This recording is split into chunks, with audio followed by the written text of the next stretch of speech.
Danny Gagnon, le 14 mai 2021. Du corps abyssal au corps céleste. Ça a commencé d'abord par l'observation de la mue, de la conscience. J'ai eu un flash vraiment, puis pas seulement dans mon esprit, mais physique, d'une modification de ma forme de conscience qui a été observée vraiment comme une mue. Je l'ai vraiment vu comme un changement de peau. Et dans le même moment, dans la même journée, une personne m'a demandé ou m'a un peu posé une question, une suggestion, c'est-à-dire si le masculin, le sacré, le masculin sacré, pourquoi les hommes n'avaient pas accès facilement au masculin sacré, comme s'il était absent et difficile. Il y aurait un gros blocage, comme s'il y aurait eu une programmation ou un parasite quelconque, je sais pas. Donc, l'idée a suivi son chemin et j'ai observé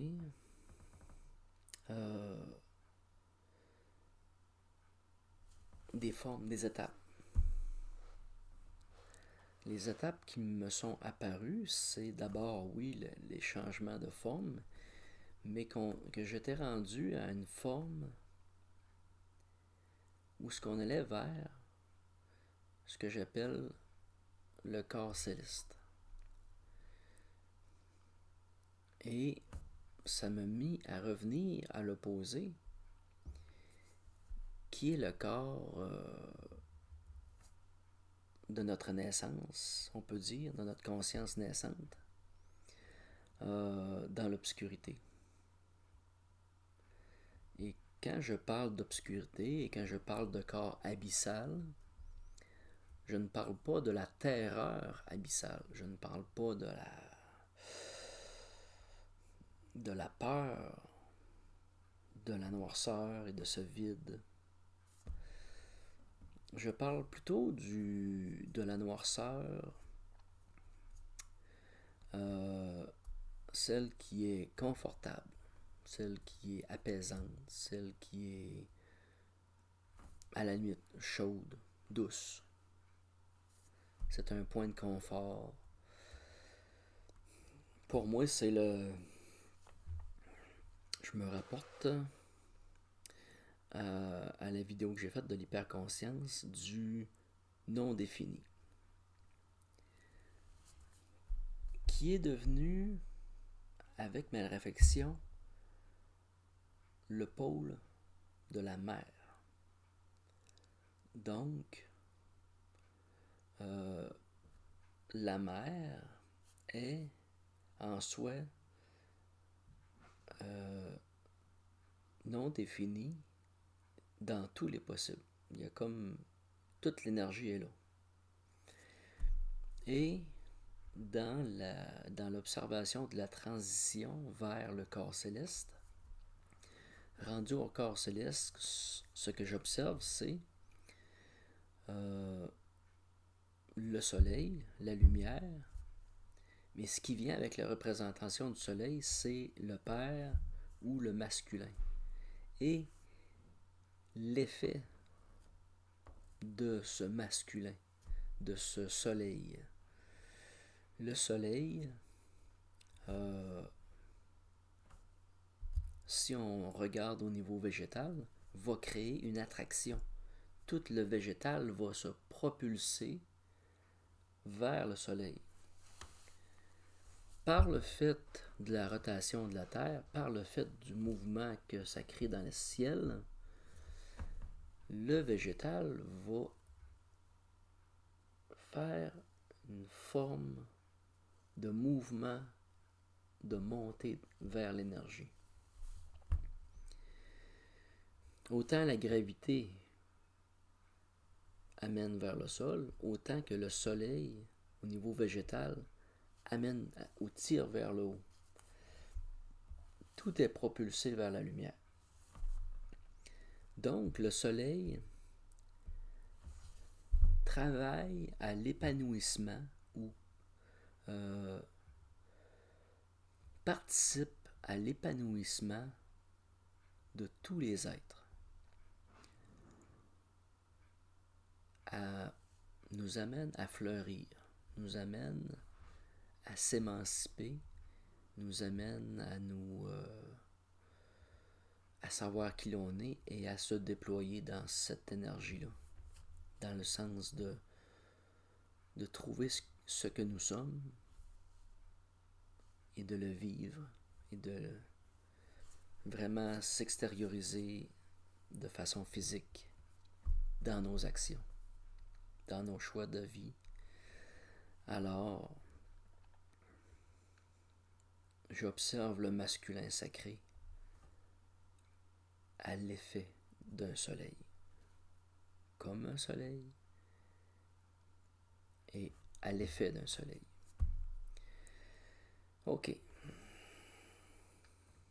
Là, je vais vous montrer un petit tableau que j'ai fait, là, qui est la matrice avec la partie qui est plus sombre, on dirait non définie, avec le côté de la mer et vers le côté céleste de la lumière avec le côté du Père. Et ici, j'ai dessiné une forme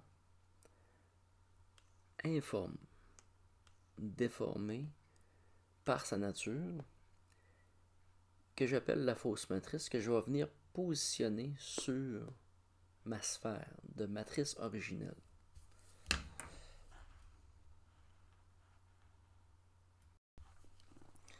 Ok. Alors, j'ai dessiné autour de ma matrice originelle la fameuse matrice, la fausse matrice qui englobe par-dessus.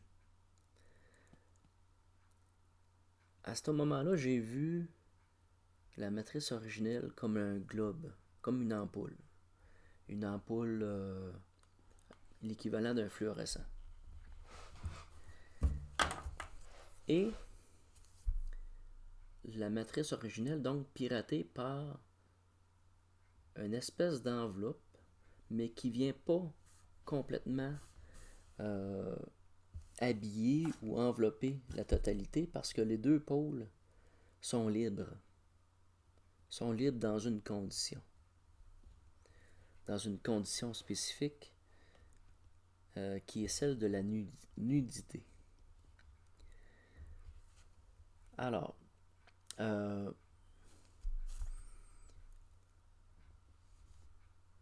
j'ai eu une vision de la matrice originelle comme étant une sphère de verre, comme un globe, qui est parcouru par un courant électrique. Nous nous trouvons au centre.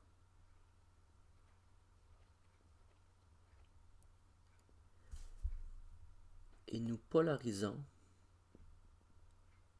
les deux sources. Et nous sommes un lien qui crée l'énergie qui circule. Cette connexion-là est naturelle et qui fait ce qui nous sommes. Nous sommes un vecteur qui aide le courant à passer. Alors, cet arc électrique, cette lumière qui nous traverse et qui est directement reliée à la mère et au père, au féminin, au masculin sacré, est source de vie. Et ici, au niveau du piratage, ce qui se passe, c'est qu'un peu comme si les énergies, là je l'ai fait avec une section plus hachurée, une section plus pâle, mais c'était juste pour faire une vue de coupe, si on peut dire, de la structure. Qu'elle ne touche pas à la matrice originelle, elle est simplement comme par-dessus, elle l'enveloppe, elle elle l'obscurcit. Ce que cette structure-là va faire, c'est qu'elle va nous envoyer des ondes. Elle va nous faire rentrer en réaction pour que l'on interagisse avec elle. Et va détourner le courant vers son besoin à elle et vient récupérer toute l'énergie. Alors, nous sommes personnellement, de chaque individu, un globe de verre. Ça fait penser au dessin de Léonard de Vinci avec l'homme dans une sphère et l'homme dans un cube. Quand j'ai parlé de ça à mon amie Carole, Carole me dit, ça me fait penser aux deux pyramides triangulaires rentrées une dans l'autre, le prisme que ça forme, enveloppé du cube métatronique. Donc, je n'ai pas d'aller plus loin dans l'exercice, mais la logique est là, comme si le cube métatronique est une équivalence singulière, parce que lorsqu'on comprend que là, on est au soleil, on comprend qu'il y a un contraire. Notre corps ou notre conscience du masculin sacré est détournée vers un autre père.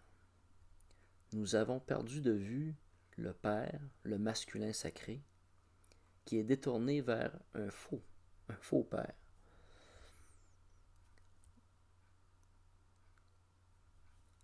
Ce que je vais appeler le soleil noir.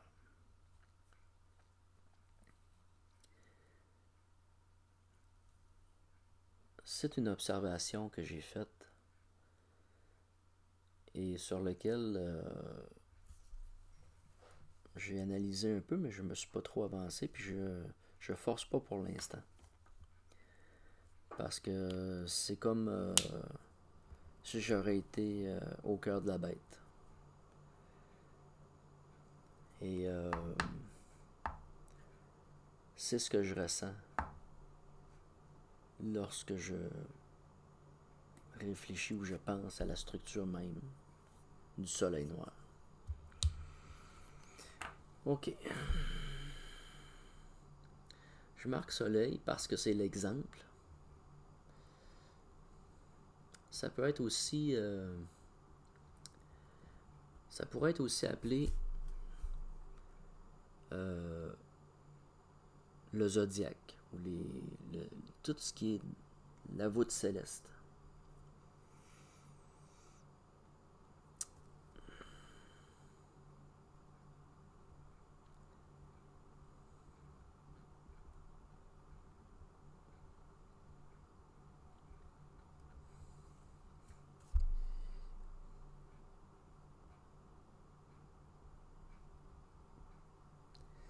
Bon, maintenant,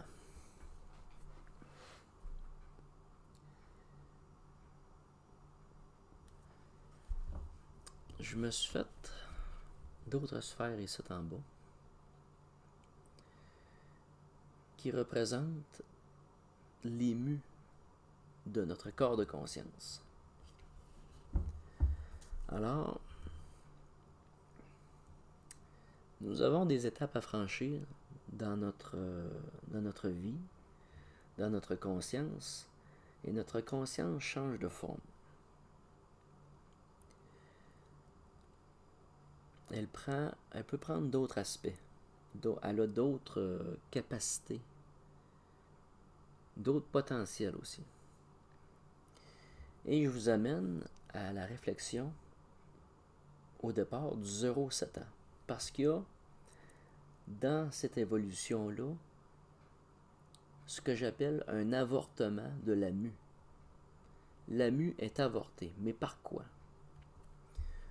Nous sommes en 3e dimension.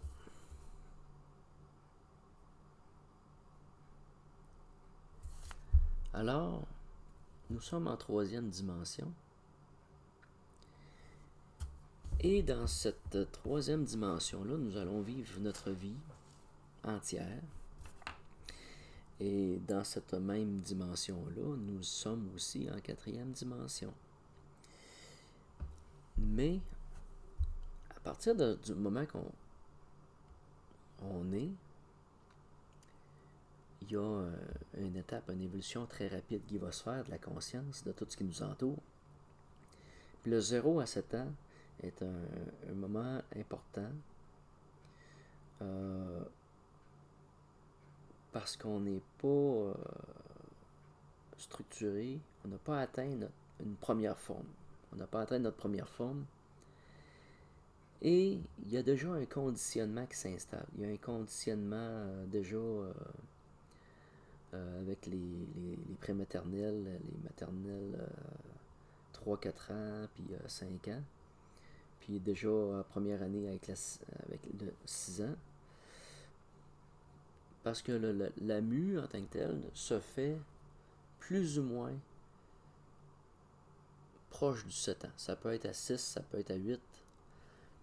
Mais dans ces eaux-là, donc, à partir du moment que les enfants jouent, ça va. À partir du moment que les enfants s'émancipent dans le jeu, ça va. Qu'ils peuvent expérimenter leur côté de vie ou d'expression, de création, ça va. À partir du moment que on leur apprend à parler, on leur apprend à lire, on leur apprend à écrire, on leur apprend l'heure, on leur apprend un paquet de choses, plein de règles. Commence le conditionnement et commence une forme d'avortement ou de dissonance avec la réalité du plan de conscience. Alors, en général, de 0 à 7 ans, ça va. Ça va quand même pas si mal. Dans les âges à moi que j'ai vécu, ça a été quand même assez bien parce que j'ai pas de restrictions. Personnellement, comme je l'ai déjà dit, dans mon enfance, on n'était pas barré, on faisait tout ce qu'on voulait. Donc, pour ma part, 0-7 ans, c'est bien fait. 7-14, c'est bien fait. 14-21 aussi. Et à partir du moment que j'ai commencé à vraiment rentrer dans la vie, dans le travail, là, ça a été plus difficile. Il y a eu vraiment un moment, un ralentissement qui a retardé une étape. J'ai comme avorté un cycle. Donc, je suis resté bloqué dans un cycle jusqu'à, mettons, 36 ans. À partir de là, j'ai connu un déblocage et j'ai fait une nouvelle mue.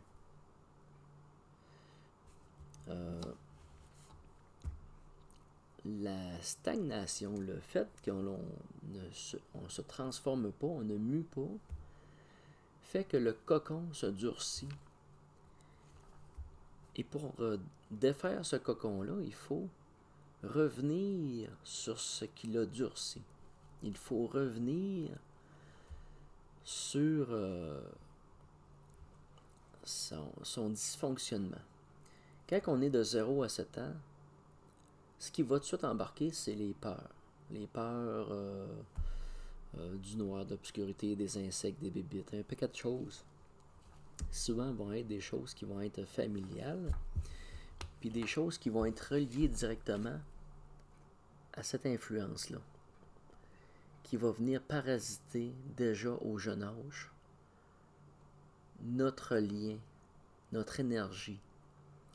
Tout de suite à la naissance, quand que je parle de la naissance, c'est dans le ventre de la mère. C'est pas à la naissance sortie de la mère. Je parle au niveau du fœtus, de son développement, que déjà nous avons les traumas de la mère ou le bagage familial et les implants qui sont déjà établis avec la mère et la famille et le père, qui sont directement reliés et qui sont déjà en position de parasitage. Alors, on observe, ou j'observe dans la société, des gens qui vont être bloqués dans une forme, dans leur mue d'enfant, à cause de peur, et d'autres bloqués à un niveau plus haut un peu, et ainsi de suite. Des personnes qui atteignent le corps céleste sont relativement rares. Ils étaient rares, ils le sont de moins en moins. Par contre, lorsqu'on est bloqué à une mue, mettons à la mue de 7 ou 14 ans, même si on est en présence d'un corps céleste ou d'une personne qui manifeste le corps céleste, on ne le reconnaîtra pas. Il va avoir de l'influence sur nous quand même, mais on ne le reconnaîtra pas parce que pour nous, il nous semble déconnecté. Il est comme connecté à autre chose que nous autres, on n'a pas. Puis pour nous, c'est comme une forme de déconnexion. Parce qu'il est comme inatteignable. Dans ce cheminement-là, j'ai vu 2 vidéos très intéressantes, qui est l'ascenseur décrite par Charlotte Hoffman. Alors, Charlotte Hoffman a fait 2 vidéos, mais ensuite une troisième. La première s'appelle « Le processus de descente en soi et l'ascenseur vibratoire », qui pour moi est vraiment une belle réussite, une belle explication, vraiment bien montée. Ensuite de ça vient « L'âme agit des synchronicités pour descendre en soi au quotidien ». Et j'ai eu un bug. À partir de la 12e minute, tout près, il y a quelque chose qui est expliqué, c'est d'accepter les choses telles qu'elles sont. Mais pour moi, ça passe pas. Dans le sens que quand tu es une personne qui est abusée et que tu subis des abus, c'est inacceptable et intolérable. On ne peut pas. À partir du moment que tout de suite il y a une action abusive, il faut immédiatement réagir. Le plus tôt possible. Le plus tôt possible, il faut réagir, il faut rentrer en réaction pour ne pas se laisser abuser et abuser et abuser. Pour moi, c'est comme un emprisonnement continuel. Ce qui est exactement le cas du coronavirus, avec un virus et une série de mises en place de structures restrictives, de conditionnement continuel, perpétuel, dans plusieurs cas abusifs. Alors,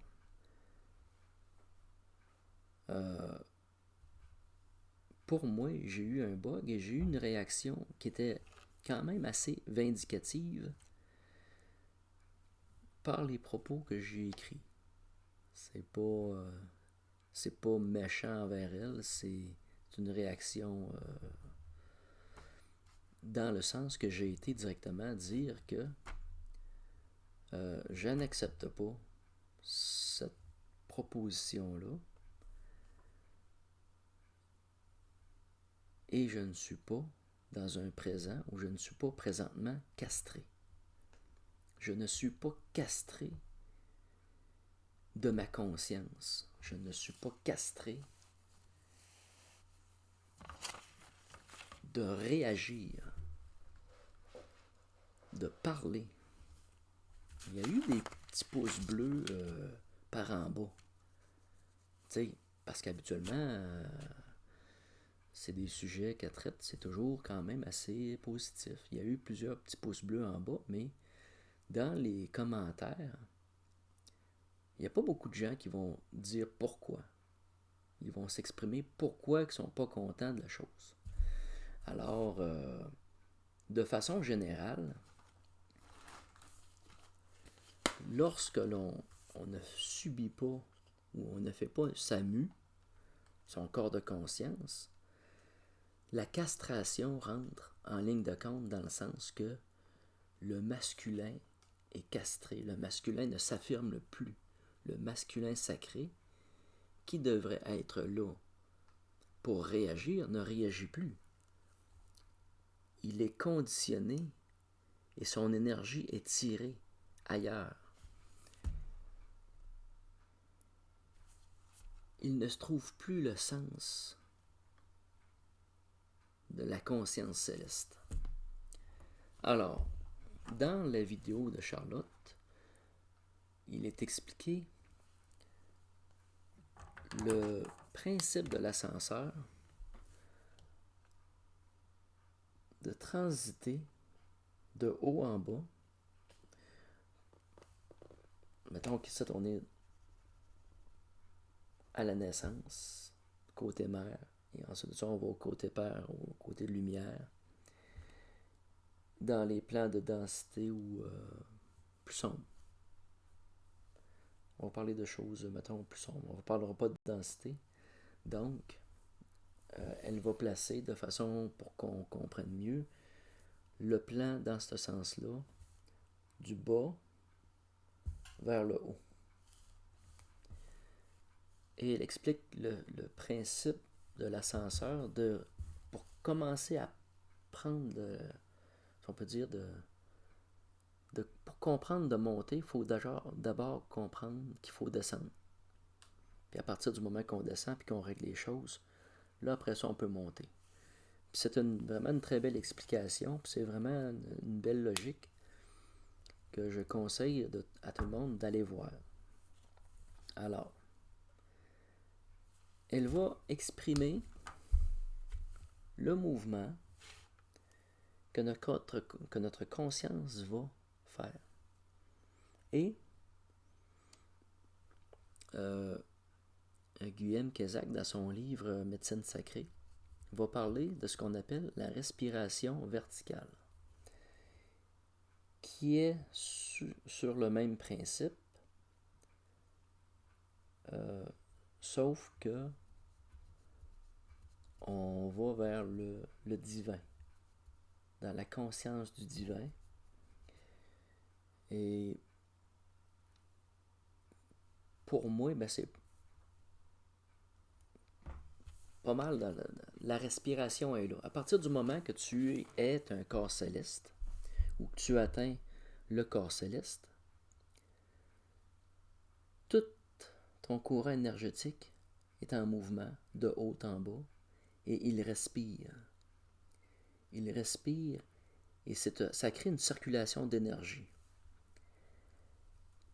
Et quand on ne répond pas aux ondes qui nous sont proposées, ce que je vais appeler des implants, toutes ces structures-là sont des formes d'implants qui vont venir nous parasiter pour nous faire réagir, pour nous tirer de l'énergie. Et quand on sait s'isoler, et quand on sait ne pas répondre à ça, nous conservons notre feu au maximum et dans sa force maximale. Cette représentation-là s'apprête pour notre corps, comme je disais avec l'homme dans la sphère, mais s'applique aussi pour la société. Et s'applique aussi pour Gaïa, pour toute la planète. Et c'est la même chose. À la différence que Gaïa a des sphères de plus grande dimension. Il y a des parties de la Terre qui ne sont pas affectées par cette espèce de structure-là. Puis cette structure-là n'a pas accès à la borne mère et à la borne père. Il n'y a pas accès parce qu'il est dans la fausseté. Quand que je parle de fausseté, je vais parler, mettons, de vêtements ou de masques. Porter un masque, porter un voile, porter une identité. Rendu à une certaine dimension, à une certaine hauteur, à partir du moment qu'on atteint comme la 5D, on comprend que les mots densifient les énergies. Lorsque l'on est ici, puis qu'on a des implants, puis qu'on va demander le nom, ce qu'on va créer, c'est qu'on va densifier l'énergie qui essaye de nous rattacher.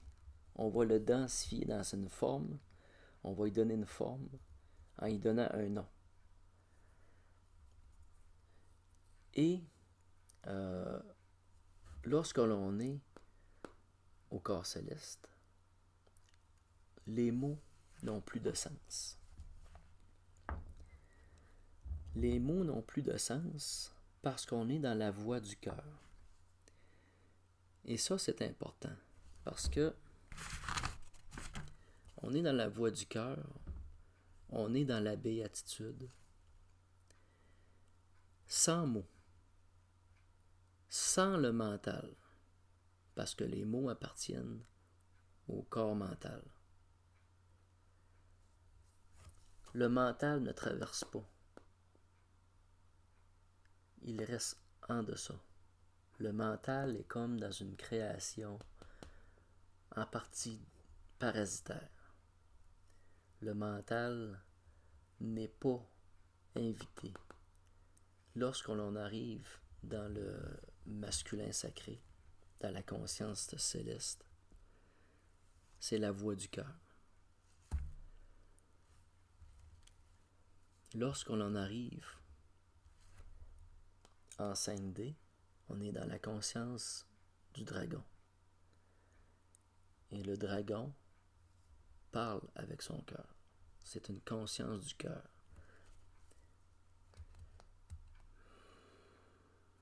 Là, je vais élargir, à partir de ce moment-là, sur mes dernières observations au niveau de la conscience, mettons des dragons, et ainsi de suite. OK.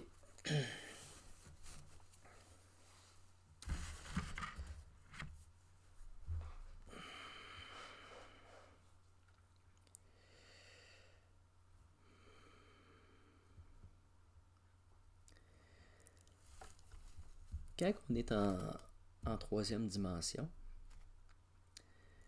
il y a des gens qui vont aller en quatrième dimension facilement et qui peuvent agir par leur conscience, par leur esprit dans la quatrième dimension et font une pratique singulière. Comme moi, je vais faire une pratique singulière que je vais vous expliquer. À partir du moment qu'on est dans la quatrième dimension, on est directement dans le plan du parasitage. C'est là qu'on vraiment, il est singulier. Il est vraiment apparent. Il prend forme, il prend un nom, tu le vois agir, tu le vois travailler.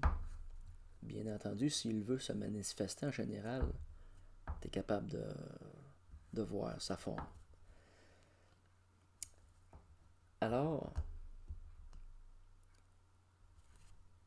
nous sommes dans la quatrième dimension et nous sommes des proies potentielles. Il agit comme un prédateur. Voici l'alpha. L'alpha masculin et l'alpha féminin. Il est en dualité. Il est en action de dualité. Et il est dans le paradoxe. À partir du moment qu'il y a des choses dans votre vie qui vous semblent paradoxales, dites-vous qu'il y a quelque chose qui est relié directement à ce parasitage-là, à la fausse matrice. Alors, je suis dans une position de proie. Et même si certaines personnes m'ont dit qu'ils trouvaient ça pas trippant, là, ce que je faisais, là, mais même dangereux, parce que ça l'est vraiment dangereux, c'est d'être la proie, de se laisser mordre, de se laisser attraper.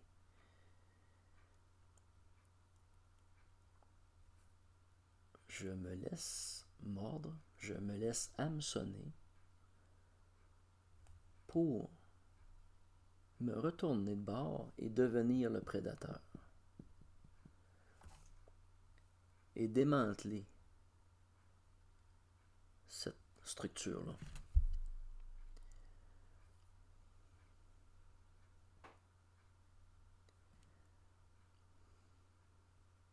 Il y a aussi des personnes qui vont agir de la même façon que les entités agissent pour nous connecter.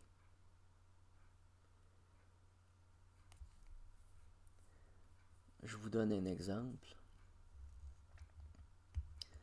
D'avoir une forme de rapport sexuel avec d'autres personnes dans les dimensions plus hautes.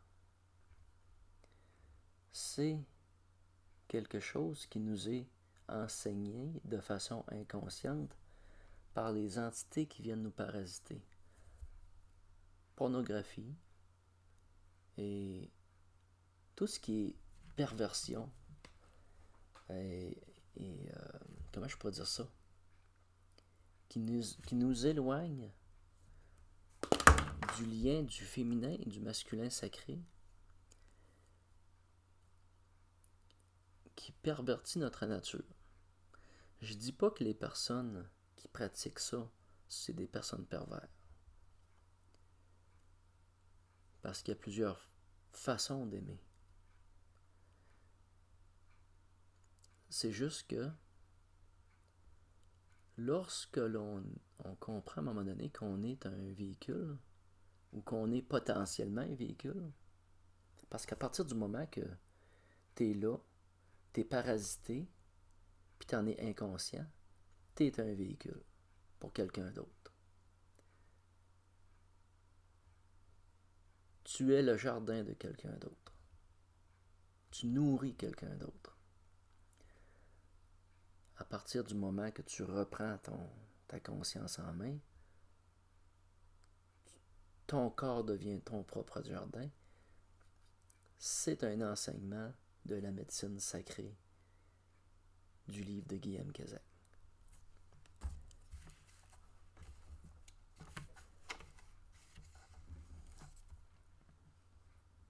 Donc, on est soit le cavalier ou la personne qui est entraînée ou qui est montée. Alors, lorsque l'on est... Je pourrais même aborder le sujet des 4 cavaliers de l'Apocalypse.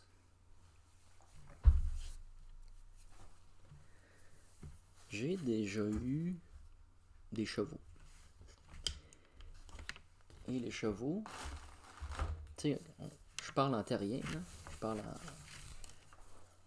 en homme. Avoir des chevaux, ça n'existe pas. Tu ne possèdes pas un cheval. C'est ton compagnon de vie, c'est un compagnon de vie. Même si tu l'as acheté, même si tu l'as payé, c'est pas ta possession. Et lorsque l'on observe les 4 cavaliers de l'Apocalypse, on voit des cavaliers avec des chevals bridés, avec des chevals attelés. On comprend que un cheval, que ce soit un cheval ou un dragon, à partir du moment qu'il est domestiqué, comment je pourrais dire ça? C'est une action humaine. Le cheval bridé est une action humaine. C'est pas le cheval qui fait l'action. C'est l'action humaine qui est en mouvement. Donc, les 4 cavaliers de l'Apocalypse, ce que nous observons, c'est des actions humaines en action. C'est la même chose pour les dragons. Récemment, j'ai eu à nettoyer un certain groupe, puis ça s'est adonné à être un ensemble de dragons. Et lorsque ça a été fait, ils se sont présentés à moi. Parce que quand ça s'est fait, je n'avais pas conscience que c'était des dragons. Mais quand ils ont été libérés, ils se sont présentés à moi. Ils étaient un groupe, et l'un d'entre eux avait encore son attelage, était encore harnaché. Et le réflexe que j'ai eu, c'est de lui enlever son harnachement. Lorsque vous observez que ce soit un cavalier céleste sous un cheval ou un dragon, la nature réelle de la relation est sans conditionnement. Le dragon ou le cheval ne doivent pas être harnachés, ne doivent pas avoir de mort ou d'attelage, même pas de selle. Parce que ce que l'on comprend en 5D, c'est que nous sommes portés. Lorsque l'on va faire un voyage astral ou qu'on va sortir ou qu'on va aller vers une autre personne, il y a un porteur. Le faire par soi-même, j'ai un bémol. Puis, je vous mets en garde dans le sens que,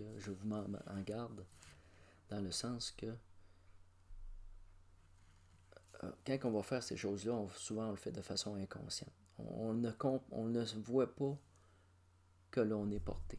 On pense qu'on va à l'extérieur. On pense qu'on fait une action. Mais la réalité, c'est que nous sommes souvent accompagnés, ou plutôt entraînés. Et lorsqu'une personne se présente à moi, et que j'observe une action qui habituellement est une forme d'implant ou une manière d'implanter, je le prends pour un prédateur. Et je vais agir à la première chose à me laisser hameçonner pour me retourner et devenir prédateur. C'est-à-dire de m'en prendre directement au porteur de la personne qui est sortie pour faire une action. Je vais m'en prendre directement au porteur. Donc, ne vous amusez pas. On peut se contacter, on peut se connecter les uns les autres sans adopter des méthodes qui sont du style du parasitage. Et le masculin sacré, comme le féminin sacré, est en nous, est en l'homme et en la femme. Nous portons les deux. Faut pas penser que une femme a moins de couilles qu'un homme. T'sais, c'est même pas le rapport de couilles. J'ai parlé de Charlotte Hoffman, mais je considère que cette personne-là a plus de couilles qu'un Christy de paquet de gars. Un Christy de paquet de gars. Puis je dirais même qu'elles sont velues. Bon, je déconne, là, mais... non, elle a du chien quand même. Là. Puis, parfois, elle n'a pas la langue de sa poche. C'est parfait comme ça. Bon. Alors,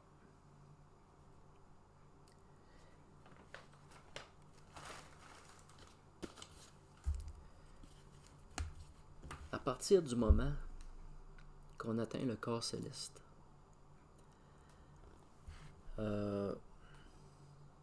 nous sommes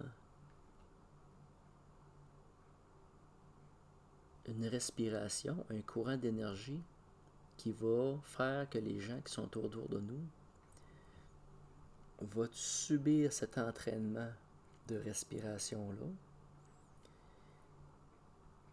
Et ça forcera une tendance pour eux à initier un chemin semblable. Et lorsque je dis qu'il y a des gens autour de nous qui sont des corps célestes, en action de façon consciente ou inconsciente, beaucoup plus souvent inconsciente que consciente. C'est des gens qui vont créer des effets d'entraînement, de libération, d'émancipation, comme s'ils seraient un soleil. Ils pratiquent l'action du soleil d'épanouissement des gens autour d'eux. Alors on comprend que le soleil noir, ceux qui portent le soleil noir, vont aller dans le sens inverse, c'est-à-dire qui vont détruire l'autre personne ou qui vont ridiculiser. On pourrait appeler ça ce qui se fait dans les écoles là, souvent c'est l'intimidation. Ils vont pratiquer l'intimidation. Les soleils noirs pratiquent l'intimidation. Et c'est toujours quand même assez difficile de revirer la médaille. Se retourner pour devenir un soleil blanc. Alors le soleil blanc va stimuler, encourager, faire croître, faire grandir, s'épanouir dans toute notre enfance jusqu'à notre temps adulte, jusqu'au bout, Quand t'es parent pour toute la vie. Puis on est parents les uns des autres. Je suis, même si j'ai 5 ans, 6 ans, 7 ans, je peux agir comme un soleil et être un effet d'entraînement et être un corps céleste. Il y a des enfants qui vont naître et qui auront déjà acquis ou qui ont déjà une forme céleste assez avancée. Le pas est pas long à faire et qui sont déjà rendus. S'ils n'ont pas trop de traumas, d'obstacles qui vont venir perturber leur courant énergétique, ils vont être comme ça du début à la fin de leur vie. Ils vont être des soleils dans la vie des gens tout le temps. OK.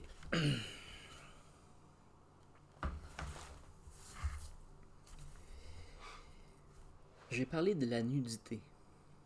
La nudité et des masques. Lorsqu'on est au corps céleste et que nous sommes nus, nous ne sommes pas identifiés à un regroupement religieux. Nous ne sommes pas identifiés forcément à notre propre nom, notre propre nationalité. Ça n'a aucun sens. Tout ce qui nous identifie sur cette terre de façon terrestre, de façon citoyenne, n'est pas notre vraie représentation de notre corps céleste.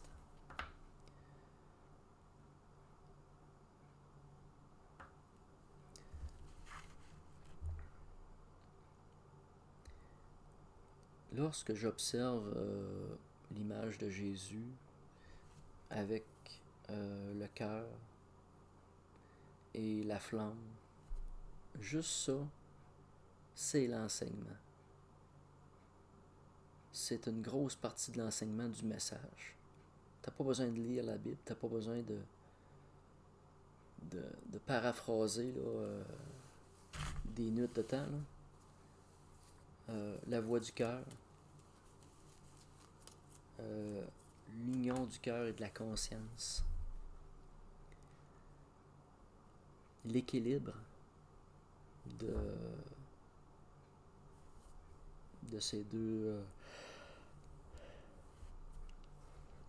vérités. Et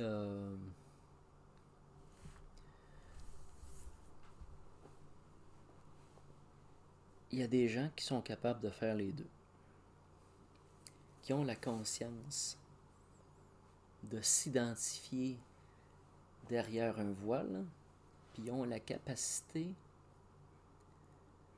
d'aller au-delà et de se dévêtir pour aller plus loin. Donc, dans la vie de tous les jours, ils ont un masque, ils ont une façade, et dans un autre côté, ils ont la capacité de se dévêtir si le besoin en est.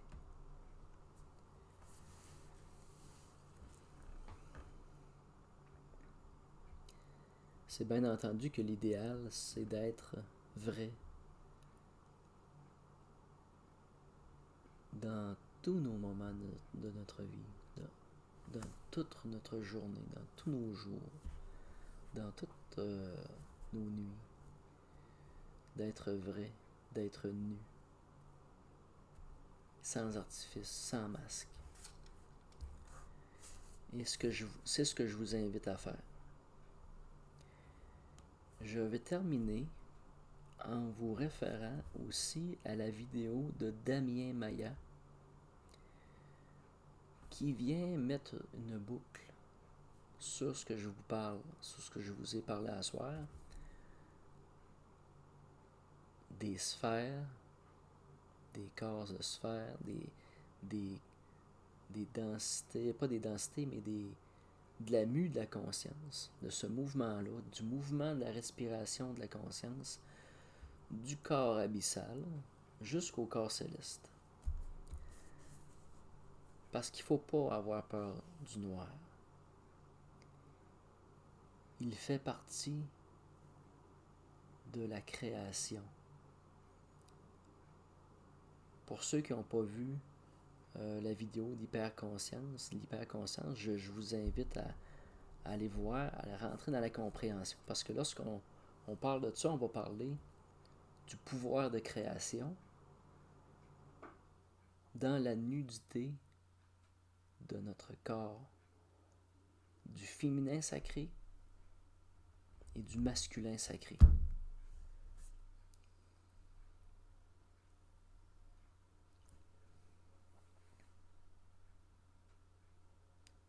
Nous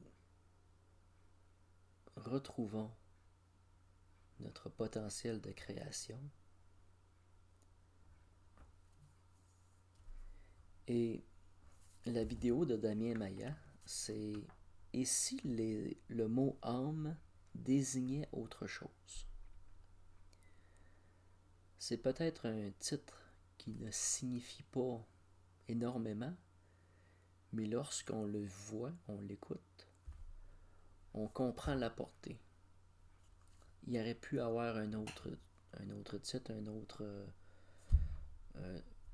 façon de nommer l'exercice, mais il faut commencer quelque part. Pour moi-même, pour ma part, j'ai toujours un peu de difficulté à nommer un peu les vidéos que je vais faire. Et si le mot âme désignait autre chose? Je vous invite à aller voir cette vidéo. C'est vraiment une belle œuvre. C'est vraiment une belle réflexion. Puis on retrouve Damien vraiment dans un état proche de la béatitude. Ok. Je fais une dernière révision. Puis je pense que je vais... Ok, Yael. Ok. Il y a une partie Black Goo dans ce que je vous explique là. J'observe dans le corps de Gaïa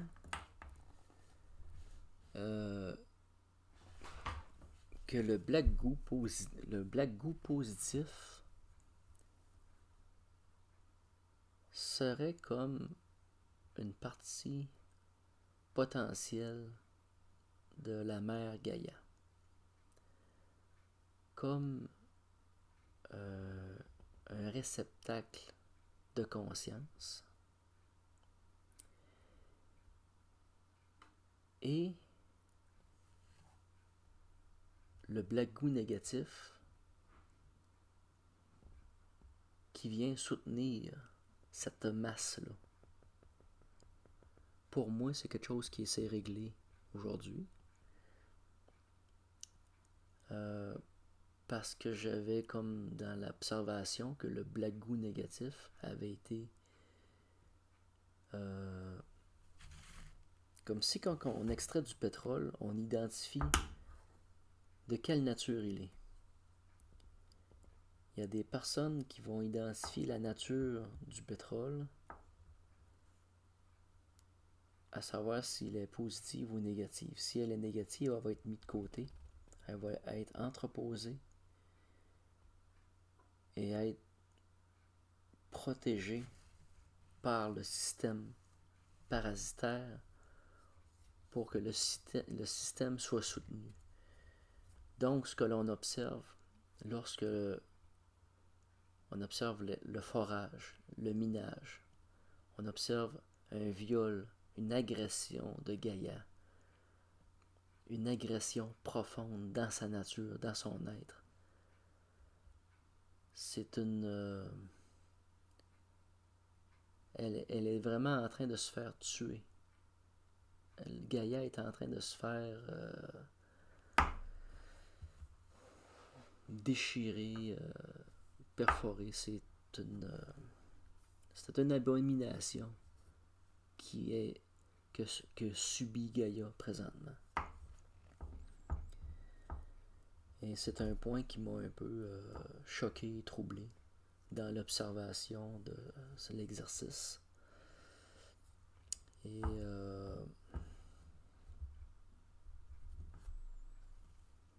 Ok. Il me semble que j'avais eu d'autres choses à rajouter sur le...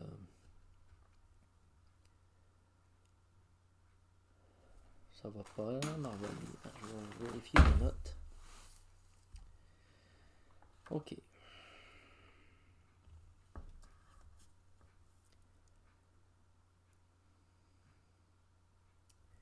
C'est à partir du moment qu'on sort de l'abysse, que l'on sort de la noirceur. Quand je parle de l'abysse, c'est l'abysse qui est confortable, que commence tout de suite la programmation scalaire aussi. Il y a une programmation de notre longévité, de notre plan de vie. Il y a déjà une structure parasitaire au niveau même du tissage du temps, du voile du temps, que les fils de trame et les fils de chaîne seront modifiés.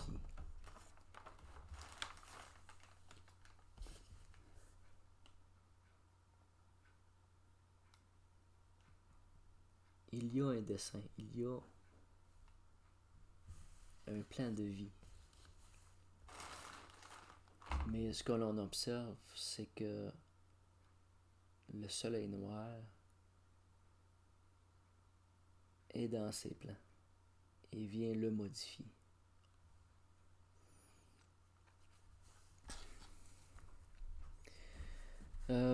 J'avais une autre chose à dire, c'était... Ok. J'ai parlé de libération d'un message que portait un messager. Alors, mon observation est que, premièrement, la structure de l'emprisonnement est une entité et porte un nom. Par la suite, on commence toujours par l'alpha. L'entité alpha, on va par priorité alpha de celui qui est en tête, si on peut dire, du groupe. Et on sort l'alpha. Donc, l'alpha.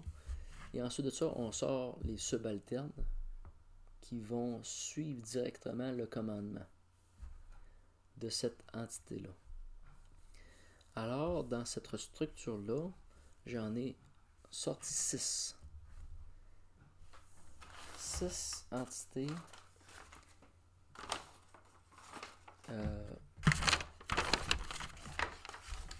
ok, je lis ça. Et dans ces 6-là, il y en a un qui n'a pas été finalisé. Par la suite, ils sont ça. Au premier des 6, il y a 2 autres subalternes. Au deuxième des 6, il y a un autre subalterne. Au troisième, il y en a un autre. Le quatrième a été fait au complet. Le cinquième en a un autre. Et le sixième, c'est lui qui n'a pas été sorti. Donc, au total, il y avait une vingtaine d'énergies fusionnées dans cette forme d'emprisonnement.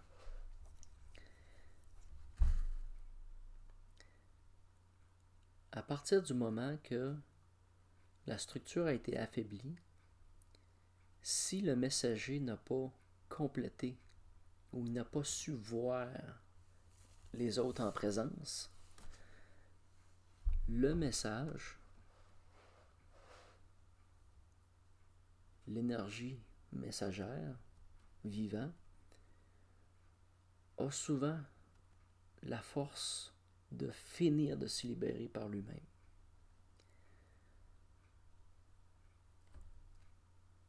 L'ensemble complet était fusionné à 5 autres ensembles.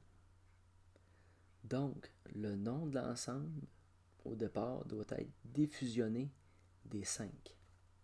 Je viens de voir que j'ai de la gomme de pissenlit. Ouais. OK. Donc, la sphère prison qui emprisonnait le message est fusionnée à 5 autres ensembles similaires. Pour l'instant, je vais commencer par identifier les 5 et les structures. Je vais sortir les structures, puis je vais aller voir plus loin pour libérer les messages, parce qu'il faut comprendre que ces messages-là ont aussi des porteurs qui sont directement affectés par ces structures-là. Alors,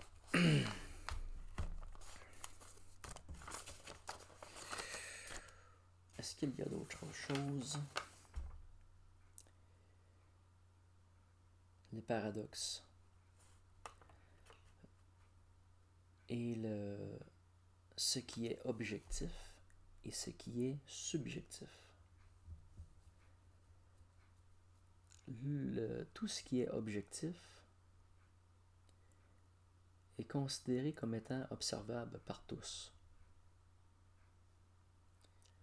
Mais lorsque l'on n'est pas tous au même niveau d'observation et qu'on est comme tout bloqué dans un monde matériel,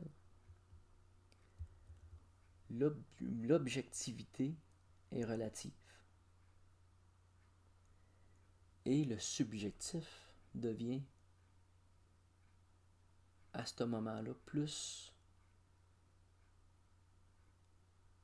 une nouvelle forme objective. Prend une forme plus distincte, parce que si on se fie à ce qui est objectif socialement, c'est sûr que on va pas plus loin que la matière, ou un peu plus loin puis c'est tout.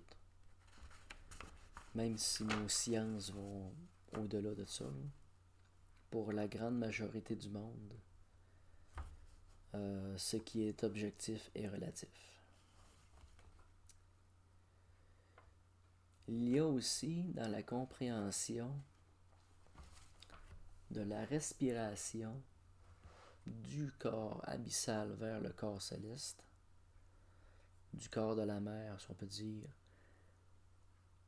la dynamique somatique.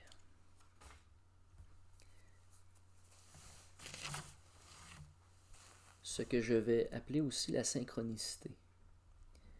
Dans la 3e vidéo de Charlotte Hoffman, c'est expansion de conscience. Ah non, c'est dans l'âme agit des synchronicités. La synchronicité est comme vraiment dans l'énergie somatique. Il faut comprendre que quand on se focalise, qu'on porte notre conscience sur une chose, il se crée un rétrécissement, parce que notre champ énergétique, mettons qu'il est 180 degrés, mais si on se focalise sur quelque chose de bien précis, notre conscience va se concentrer dans un cylindre et va être très concentrée sur un objectif pour être précis. Par contre, en contrepartie, l'angle mort va être beaucoup plus grand. Tout ce qui est non concerné tombe dans un état somatique.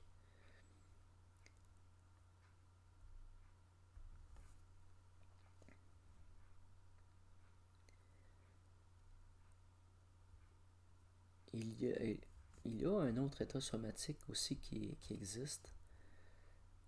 Ça fait partie de moi. Ça fait partie de la détermination du nom de passeur. Je peux, je dirais, parler un peu aux entités ou au corps présent, mais de façon générale, je le fais, je suis dans un état somatique quand je vais recevoir des messages pour d'autres. Une entité va me faire porter un message pour transmettre à quelqu'un d'autre. Et c'est souvent ce qui arrive quand je vais au salon funéraire.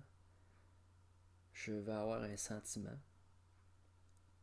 Je vais avoir des mots pour la personne concernée, pour les personnes dans le deuil. Je ne le vois pas. Je ne vois pas l'entité, le décédé. Par contre, je vais ressentir par la voix du cœur le message qui est porté. Et de façon souvent inconsciente, je parle de quelque chose qui me concerne pas vraiment, mais qui les concerne. Pour rentrer dans une empathie, dans une sympathie pour les gens qui restent. C'est un état somatique qui va être qui va ressembler à ce qui est appelé du channeling. Alors j'ai comme cette capacité-là, inconsciente, somatique, de faire ça.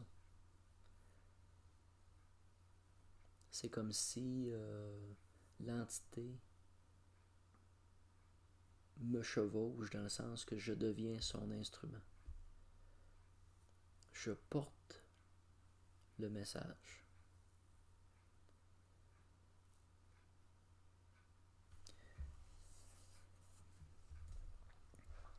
Il y a une autre forme de connexion somatique qui est singulière. J'ai parlé tantôt des 4 cavaliers de l'Apocalypse. C'est chevaucher le dragon, c'est pas chevaucher le dragon, c'est être avec le dragon, c'est être en communion avec le dragon, c'est être porté par le dragon ou porté par le cheval. Mais tu peux être aussi porté par des chevals à 8 pattes. C'est une représentation. Dans mes actions, je vais faire des actions humaines. Mon esprit chevauche mon corps. Je suis le scarabée qui roule ma boule de terre, de merde, qui a les œufs dedans. Donc, je suis le porteur de mon corps. Je chevauche mon corps. Et à ce moment-là, je suis le cavalier à 4 pattes. Au cheval à 4 pattes. Mais je peux être aussi le cavalier du cheval à 8 pattes. Ce qui est que tu as des actions humaines, mais tu peux aussi avoir des actions des entités. Je peux être cavalier des entités. Donc, je chevauche ou je suis porté par un cheval à 8 pattes. Les 4 premières, c'est moi, en action. Les 4 autres sont les entités en action, à travers moi. C'est au même titre de dire que je suis le siège du soleil, je suis le siège du masculin sacré. Je porte le masculin sacré.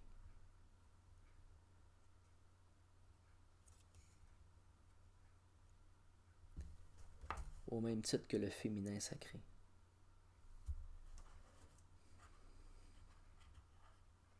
Je suis la boule de terre du féminin sacré et du masculin sacré, et dans mon être, je porte le fruit de la création potentielle d'avenir.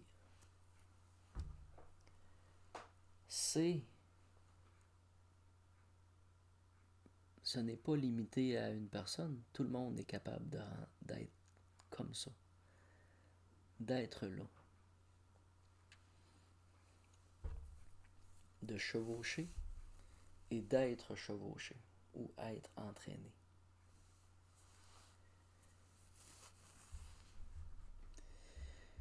OK.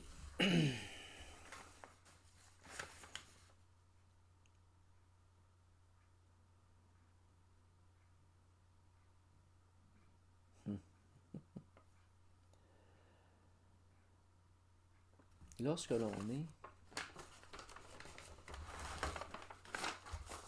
dans le parasitage, lorsque l'on est comme parasité par la fausse matrice, c'est comme si la vie nous offre des choix. Mais dans tous ces choix-là, il n'y en a pas un de bon. Tout ce qui nous est offert, c'est des mensonges. La vérité ou la vraie réponse n'en fait pas partie. Il faut aller au-delà de ça. Il faut aller au-delà de ce qui nous est suggéré souvent comme possibilité.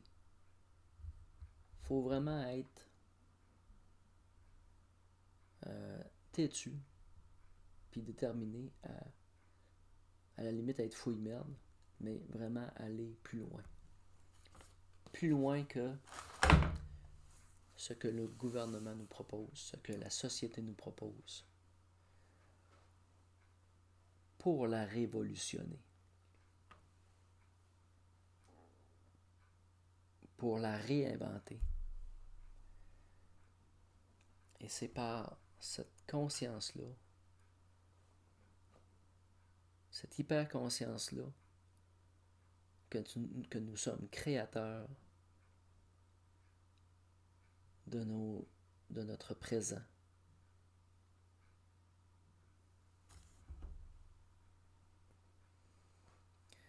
OK. Y a-t-il d'autres choses à dire?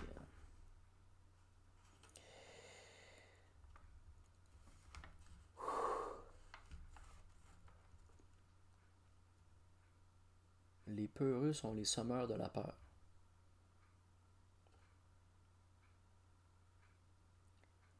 Les peureux sèment la peur. La densité des mots.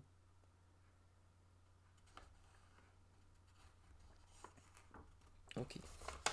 Je pensais faire une vidéo sur le cavalier céleste, mais franchement, là,